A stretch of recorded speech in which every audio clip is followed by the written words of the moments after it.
How to open WhatsApp location in Google Maps. Hi guys, if you're wondering how, you may follow up these methods. So go ahead and open up your WhatsApp. And once you open up WhatsApp, you may head over to the chat where someone has shared their location. So tap on it. Once you tap on it, you should be finding the location. So in order to open it up on Google Maps, the first thing is ensuring that you have Google Maps downloaded. After that, all you gotta do is tap on the location shared. And when you tap on it, it will give you options like open with following apps. Go ahead and select the option called Google Maps.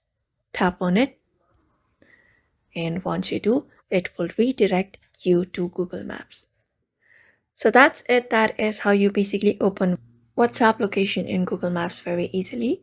So I hope this video was helpful and thank you for watching this video. Give it a thumbs up and subscribe for more tips and tutorials, and we will see you on the next one.